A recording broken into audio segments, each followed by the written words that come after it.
It looked incredible. We are the shield that shall not break. We are the sword that shall not bend. I look incredible. Sword of steel and fury, give us flesh to hunt from blood. But then it died. Yet finally, once again, it lives!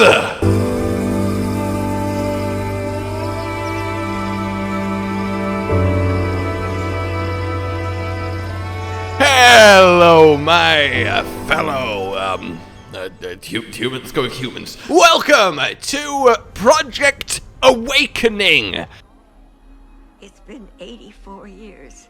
For those of you that don't know, this was one unbelievably impressive looking game that got a cinematic trailer in 2018 and instantly became a firm favorite to look forward to on our radar, because let's be honest, it's very, very Monster Hunter-y. It looks like a gorgeous world with gorgeous creatures in a gorgeous fight that you really want to be a part of. And indeed, there was some, from the looks of it, actual gameplay in said cinematic trailer, and yeah, again, it looked very, very smooth and very, very all that.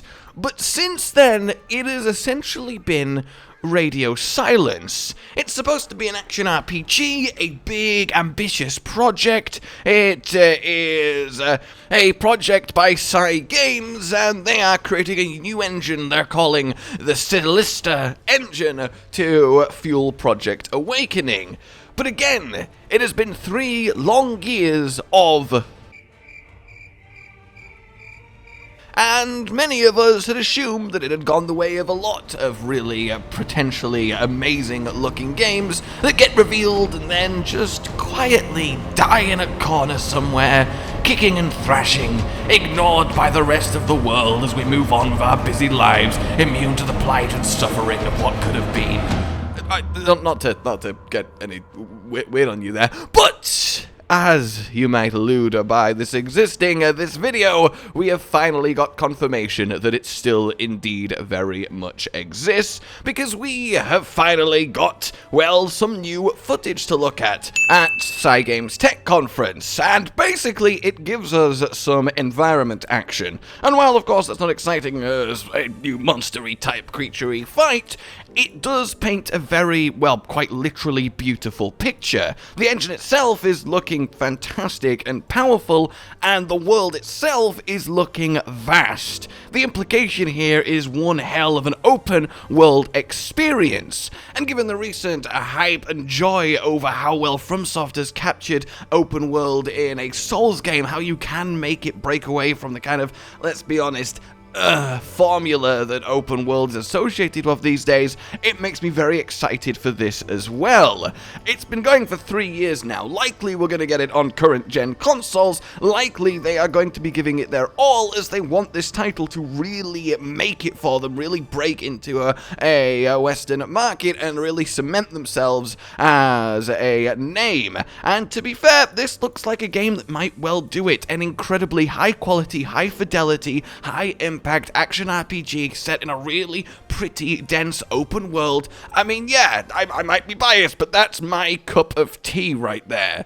Now, of course, details are still very, very low on the ground. We have big, pretty world, we have probably explore it, we have creatures probably fight, and I imagine armor and weapons upgrade, and that's about the breadth of assumptions you can safely make. But even looking at the original trailer, there really does seem to be a lot of thought going into this, even when it comes to interacting with the environment while fighting. I can imagine some quite visceral stuff being the aim here, as opposed to just a kind of flat arena-y box that kind of disconnects from the rest of the world when you're actually, well, I guess, hunting, for want of a better word, but the purpose of the hunting, the story, what's actually going on, I mean, that is anybody's guess, but my guess is that it will be, at the very least, something to keep your eye on, something worth taking note of, and potentially something that we might very much enjoy. It certainly is one for our radar as monster hunters, and I, for one, am very, very excited that we have confirmation that it still yet lives. In fact, they've been recruiting new staff to work on it recently, which is another very, very good sound as well.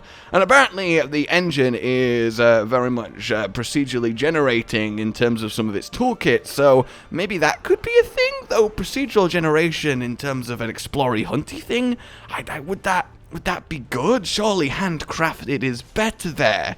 And it kind of just makes me really want a fully open world Monster Hunter game. Like, imagine every single map connected as one and you just explore and encounter creatures randomly. I mean, I've made whole discussions on this before, and it is something the devs have said they want to do with Monster Hunter, like an ultimate goal. Whether that's still the case, nobody knows, but these types of games make me think that that is the way forward for Monster Hunter to keep competing with such breathtaking projects as Elden Ring seems to be, and Project Awakening seems it might be. In any case, let me know what you guys think. Like if you enjoyed this, subscribe for more, and I will see you soon. Please consider supporting the future of the channel on Patreon down below. A goodbye.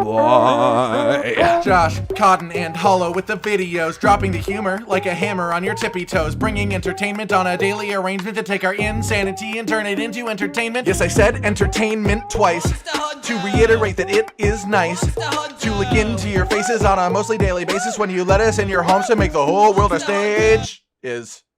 Goodbye.